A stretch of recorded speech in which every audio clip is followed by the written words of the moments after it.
Alright. Activate Khabib navigation. Send a message, like location. Okay? Khabib navigation. Directions to home. Tell me, where? Directions to home. Whatever you want, doesn't matter. Ireland, New York, Brooklyn, or Moscow. I don't want to go to Russia. Directions to home. It is what it is. Just send me a message, where? I'm gonna come, just send me a message. This is number one bullshit.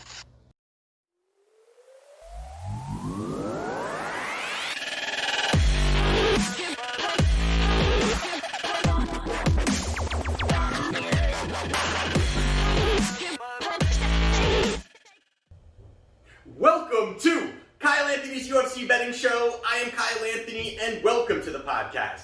Welcome to the prediction show for UFC 254, Khabib Nurmagomedov versus Justin Gaethje. A massive card, really excited about it. Have 3 free plays that we're going to talk about on this card. Definitely going to break down the main event as well, so definitely take a look at that. Also, 3 plays up for purchase on Wagertalk right now, link down in the description. Coming off a 3-0 performance last weekend, including a 4% play on Jonathan Martinez, plus 125. Got the job done out there against Almeida. Also had Jessica Andrade, minus 140, and as well as Jillian Robertson at minus 220. So really great, clean sweep overall. Able to add to those bankrolls. Right now for clients, I am up 77% return on investment for clients and 68% winner overall on all of my plays. So really excited to keep moving forward. It's always great when we keep adding, but so many UFC events, so many times to place wagers and look for spots to make money. We did lose on Korean Zombie as our free play. Ortega looked fantastic. I mean, I gotta say, a guy that took time off to, I guess maybe kind of fine-tune some of the striking. He really looked great out there. A big jump in striking for him. He goes out there and beats the Korean Zombie.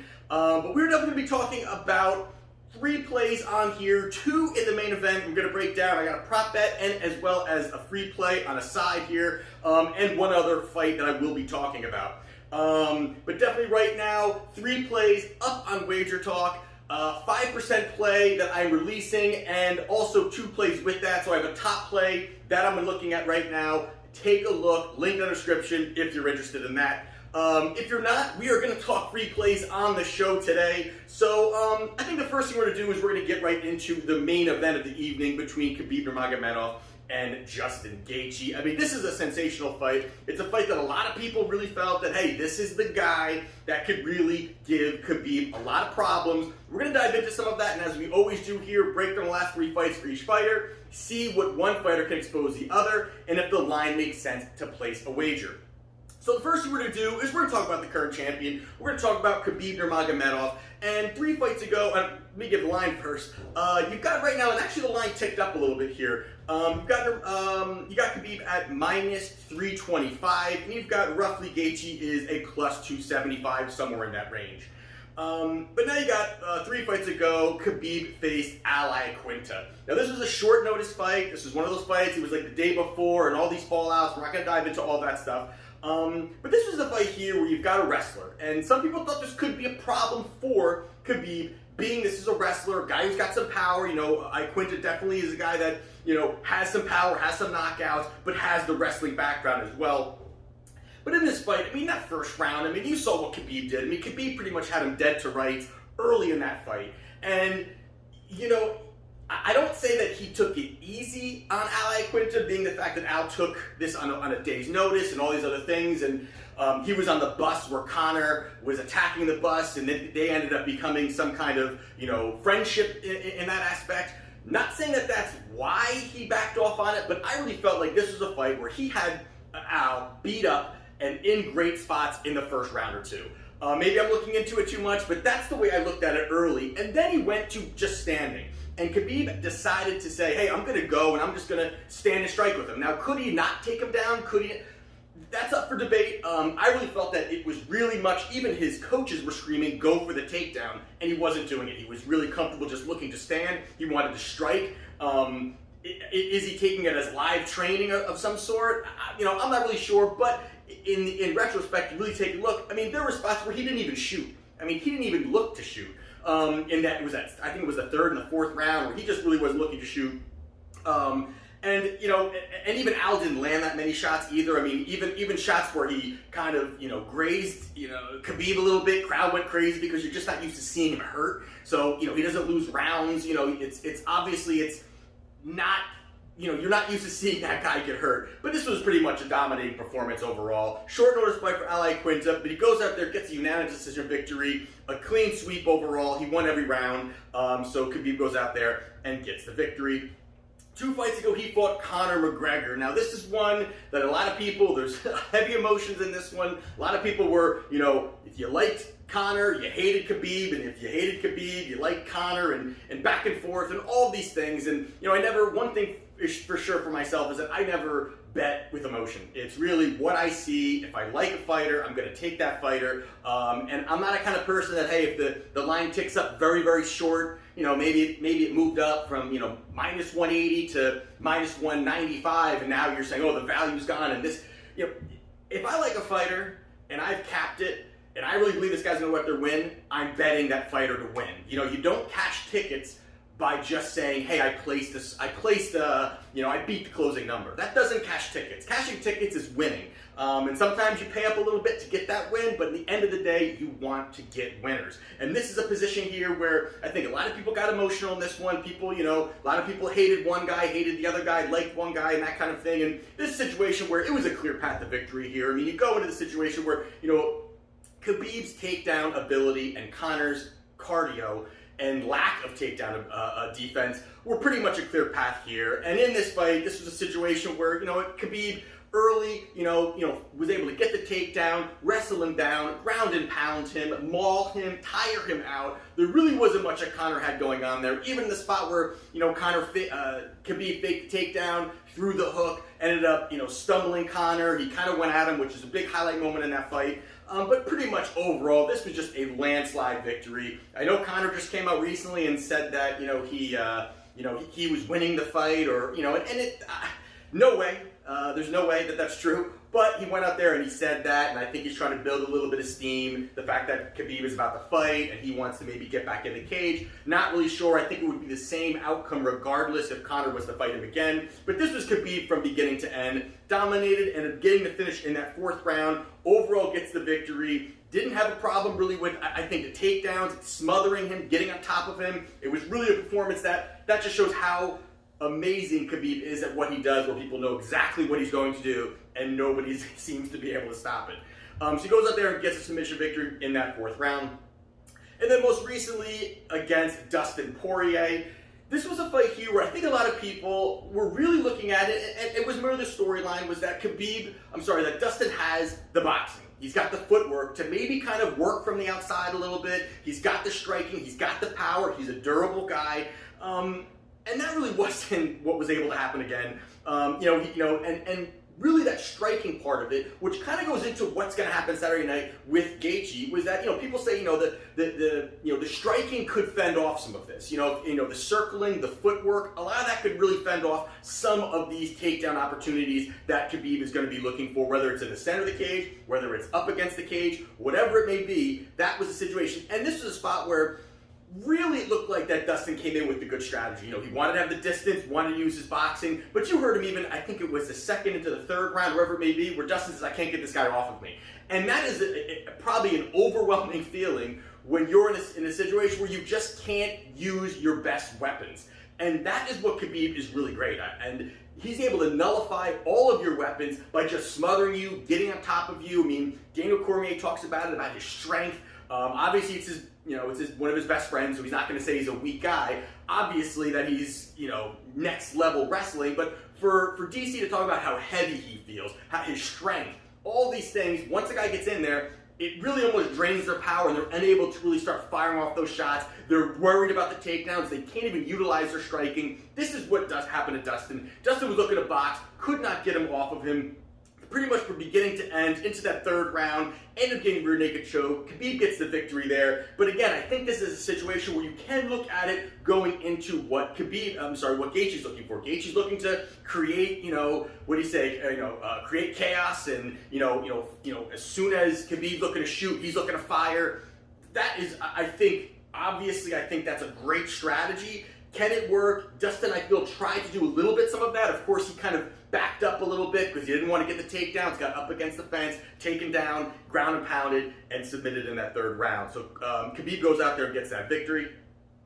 On the other side, you've got Justin Gaethje. You got Gaethje plus 275 roughly. 3 fights ago, he fought Edson Barboza. This was a fight I was actually at in Philadelphia. Awesome fight. I was right there. I was basically cage side in that fight. And this was a spot here where, you've got 2 guys, great leg kicks, power shots, great kickboxing from Edson. And right away, they kind of traded a couple leg kicks. But the pressure is one thing, and we're going to touch on a little bit further.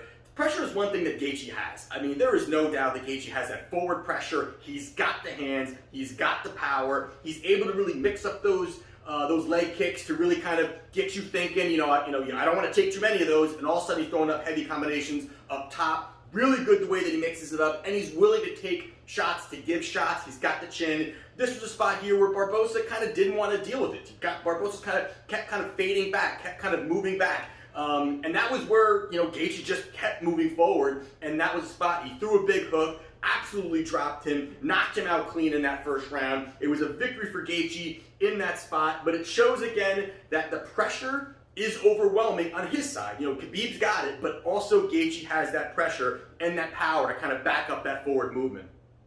And then 2 fights ago, he fought Donald Cerrone.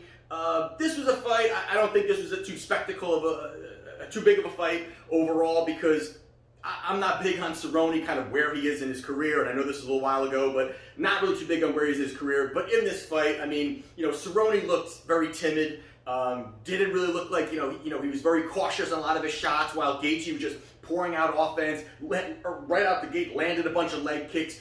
It almost looked like, Cerrone was just completely out of rhythm. The way that Gaethje was mixing it up, very tough for him as a kickboxer. Cerrone's not looking to take this to the ground. He's looking to stand. And this was Gaethje from beginning to end. He goes out there, lands a big shot. He was timing perfectly as Cerrone's throwing the jab. He's throwing a big hook. And he really timed that perfectly, kept landing it early, going into later into that round, ends up dropping him, ended up putting him away, center of the cage, knocks out Donald Cerrone in that first round. So another first round victory for Justin Gaethje. And then and then most recently, he fought Tony Ferguson. This is a fight that I did bet Gaethje on here, and just because of Ferguson not where he is anymore in his career, starting to age, injuries, a lot of these things, those things worked for him way in the past. It's just, can durability consistently stay with all the damage that he's taken, some of the wars, and again, the injuries that he had. But this was a great showing from Gaethje. But that first rounds, those first few rounds, let's say the first, second round, somewhere in there, Gaethje was looking for that bomb. He was so used to just putting guys out, last 2 fights, so easily, landed big shots, guys crumbling, and he was looking for that big shot in Ferguson. Ferguson was able to take some of it and look to counter, and he was doing it very well early. And really, I think his cornerman, I think it was first, second round, cornerman said to him, end of one of those rounds, said, you got to be patient. You got to be patient. Let it come to you. And as soon as he did that, his whole game plan changed. And he really went out there. He fought smart. He waited to counter. He looked for the opportunities to kind of open up his offense instead of just going out there guns blazing. Now, what can that do against Khabib? That's obviously something we're going to discuss as soon as I get past this, and we're going to dive into a little bit further. But in this spot, it was a perfect scenario for Ferguson. Just kind of working on the outside, picking him apart, getting the damage just really accumulating, and going into that into the 5th round, there was not much left. I mean, I think this fight probably could have been stopped earlier. Not much left. Gaethje goes out there, great performance from him, gets the TKO victory in that 5th round. Now, with it all being said, obviously the things that everybody knows, you've got, Khabib, he's got the elite top level wrestling. And the thing that also, too, is that the chain wrestling that he has. He's able to really just get a hold of you, and he's not really taken away by if you kind of fend off or kind of find a good positioning. He's going to latch onto you, and that's going to be home for him every fight. And and his increasingly ability to take you down. So not only is he just able to work you, but his increasing ability to really drain you with cardio. So not only that he's looking to take you down, but he's also looking to just drain your cardio. And even that's something that I think that he did with Conor early in the fight, was he wasn't looking to just, hey, I'm gonna work you. I'm willing to just kind of make you work, force you to work, knowing that this is a position you don't want to be in on the bottom of Khabib, and that right away will drain you. And that is what he's so good at. With that pressure, with pushing up against a cage, you're scrambling hard, he's able to keep you down there. That is something Khabib is obviously, again, everybody knows this, he's obviously one of the top when it comes to that. And the fact that you know what's coming. And I know I've said this a little bit already, but the fact that, there's a lot of people that hey, I could work around it this way. There is no, hey, he's going to stand and strike with you. You know exactly what he's going to do. Can you defeat it? You can't. It's been very difficult. So he's been able to have good cardio. He's definitely evolved some of his striking. He's definitely not up there as a top striker, but he consistently gets a little bit more comfortable. And there was a video going around on YouTube about, showed him, 10 fights ago, whatever, maybe, some of his striking where he's wildly jumping or, completely looked out of sorts completely. Now he looks confident. He looks very comfortable. And I think the camp that he comes from is really starting to hone in some of those skills, and that's going to make him even more deadlier going in against Gaethje. And then on the other side, you've got Gaethje here. The power leg kicks. That's a huge part. He's heavy-handed, and he also is a guy that has cardio. He's able to last. You've seen his durability is really, really amazing. The damage he can take and what he's willing to take in order to land a big shot back, and the pressure. Now, this is the part where I think, I guess the storyline is, Gaethje's defensive wrestling. Gaethje has his great defensive wrestling. Now, if you take a look at pretty much his UFC career, he hasn't fought wrestlers. He hasn't faced a wrestler. And now you're about to face the best wrestler in the sport. And that is something that's really concerning if you're looking at Justin Gaethje to place your money on. And, he's got the power, but, he's got the power, he's got the movement, he's got good combinations, all these great things, durability. But again, nullifying that is the big part of this, is that if he just goes in there and Khabib goes in and just wrestles him, has he tested this defensive wrestling? I know he's got the background and he comes from a wrestling background and he just doesn't use it because, he's really fallen in love with his striking and he's knocking guys out. But if you look who he's fought, it's a boatload of strikers that he has not had to worry about the takedowns. Now, he can stand there toe-to-toe with anybody and brawl. And that is something that is very difficult for guys to face because they're hitting him, he ain't moving, and yet they're taking damage. And that's where Gaethje's strong suit is really that. And a lot of people are also talking about on the defensive wrestling side is that Khabib's really only good up against the cage. Obviously, that is a very big part. Khabib's able to kind of work leverage, get under you. But a lot of guys, I think that's not something new. I just think he's able to, as he's walking you down, you're looking to kind of get out of the way and seek space to kind of work from the outside, knowing that Khabib does not have the striking. In these situations, they just, he's good at that. He's good at cutting distance. He's good at forward pressure. He's good at cutting the cage off to kind of get you where he wants you. And if you're not there, he's going to seek to kind of manipulate your body movement to get you in the spots that he wants. So a guy like Gaethje, who does have the power, has never had to worry about the big level changing. And that, I think, is an enormous thing when you're talking about, can he knock Khabib out? I mean, obviously, anybody can win on any given night. Obviously, that's without being said. But if you're looking at just purely right now on who you think's going to win, I like Khabib here. I really do, and I've talked about it, I tweeted about it. I ended up betting him at -285 and at -290. I know that's, again, that's a little higher, but, if we're focusing on the main event and talking about it, I just don't see that much. I do like Gaethje. Gaethje is an animal, and it's just, I think he's facing a bigger animal in Khabib.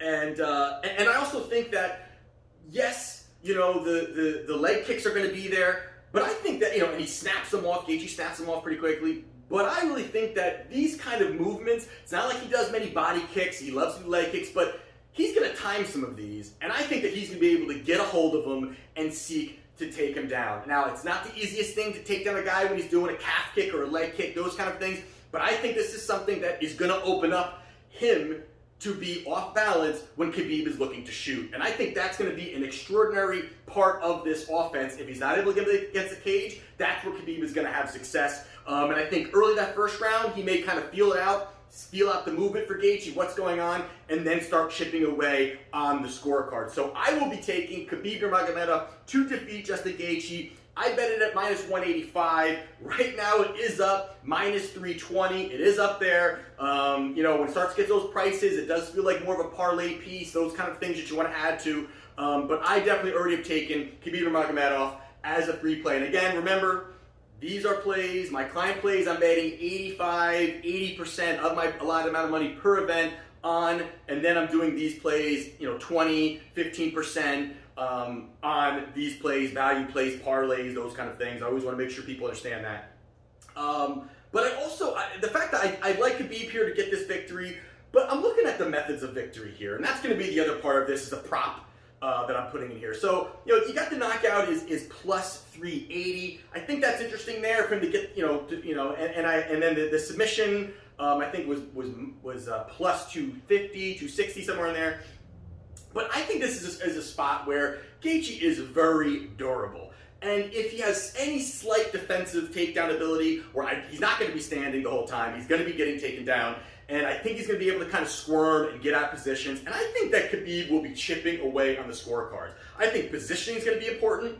I think he's going to be on top of him. I think he's going to be able to, it's going to ride out some clock. He's going to seek to get submissions, ground and pound him a little bit, and I think once he gets Gaethje down, Gaethje, I think, could fend for himself a little bit there and last and not get finished. So I think here, as a prop that I'm going to be putting on here, is Khabib to win via decision, plus 240. I think that's a good price there. I think any of those methods of victory are actually pretty good price. I think they're all pretty good price. So if you think there's going to be a knockout, I think those are all pretty good price, but I think the decision is the play. I think that Gaethje's going to be able to kind of fend for himself, that first round kind of getting through it, and then Khabib working through and getting points by positioning on the ground. So those are my two plays that I will have on the main event. Khabib straight at minus 290, and then also Khabib via decision plus 240.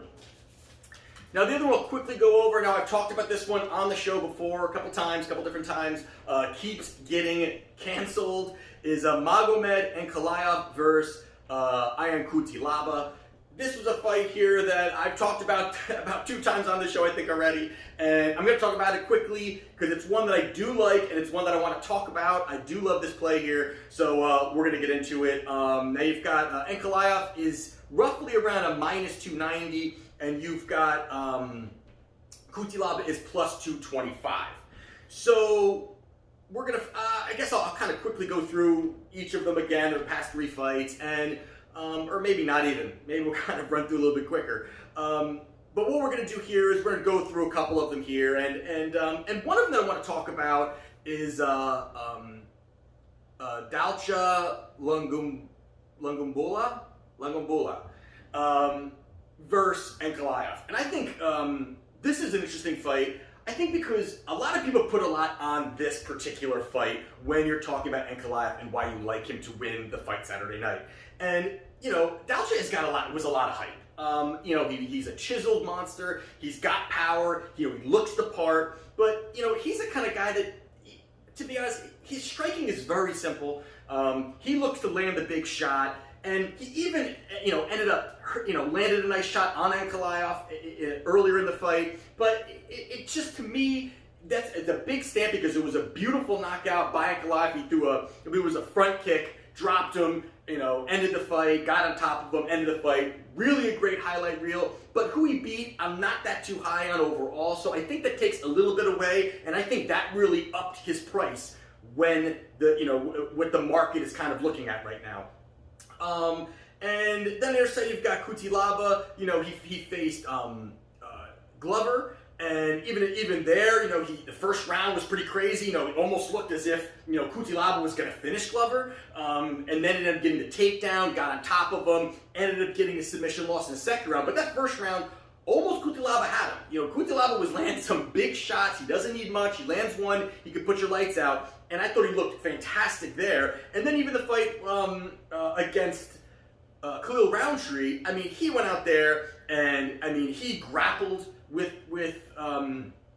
Roundtree. He was throwing him down. You know, he really just beat him up. Overall, gets that victory. I thought he looked great in that spot. Not saying Roundtree's some world beater, but I thought he looked good in that spot. And then you've got, most recently was when they fought each other. And now I think another part of this storyline goes to where people keep kind of saying, and you can go back and watch for yourself, that, yes, it was a bad stoppage, or it was kind of stupid of Kutilaba to fake being hurt because he just wanted to look for the big shot, hoping that he can just counter. Ankalaev is more of a counter striker. So, he was kind of allowing, hey, come forward, come fire, and then I'm going to land the big shot. Kind of dumb of him. I think that in itself lowered, spread the odds on his fight IQ, because they're saying, hey, that was a kind of a stupid move. Why are you faking like you're hurt? And, just a weird situation. So I think that kind of spread it out. But nothing really happened. I mean, in that fight, nothing really happened. There was nobody getting picked apart from the outside. No big shots. Even the announcer, I think it was Michael Bisping, was the announcer there. And even he said, none of these shots are landing. They stopped it. He still was kind of, swaying back and forth, but blocking a lot of the shots. None of them really looked like they were landing, and then the fight was called. So kind of a weird situation there. But for me here in this spot, I mean, I'm not that, I think Ankalaev is a good fighter. I think he's got good counter-strike ability. I think he's a well-rounded kind of guy. But I don't think I've seen enough from him. I don't think I've really seen enough from him. I mean, even when we fought Glitzen Abaru, and, Glitzen is a BJJ guy. A guy with no striking ability, not really that good, not well-rounded, and he was early landing shots on Ankalaev. And to me, that says a lot about a guy who really doesn't have striking. And again, Kutilaba is more of a bruiser, a brawler. He's just looking to get in close. He's not technical. You got Ankalaev, who is a technical striker. But here, I think, at the price here, I think these guys are just going to go and bang. I think they're going to fire. And I like Kutilaba here as a value play. I think this is a spot to sprinkle something on him. Plus 225. You've got the knockout is plus 340. I think either one of those plays are solid plays for value. I just don't think that Ankalaev is as high as people are really putting him. If he goes out there and beats him, sure,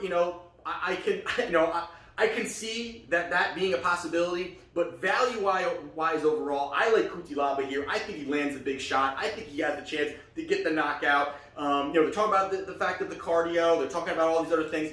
You've got a guy like Glover is the reason why he was drained, is because Glover was working him on top, tiring him out, working the ground and pound, and able to really get on top of him and get good positioning. Glover's great on the ground. I think those things you will not see with Ankalaev. So as my other free play, I will be taking Kutilaba at plus 225.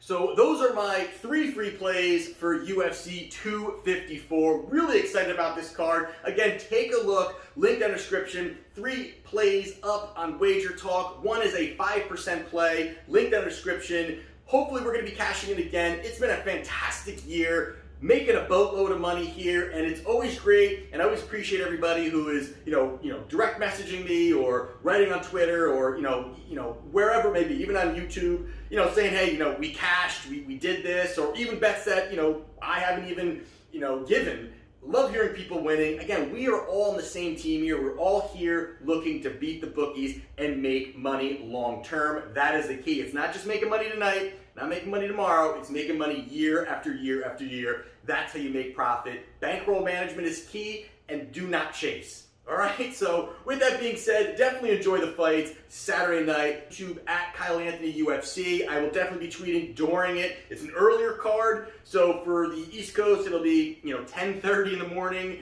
Main card will be about 2 o'clock. So really excited. Gonna have a party, and it should be a great time. So definitely subscribe, like, head kick the bell icon, get involved. And this is Kyle Anthony's UFC Betting Show, and I'll see you next time.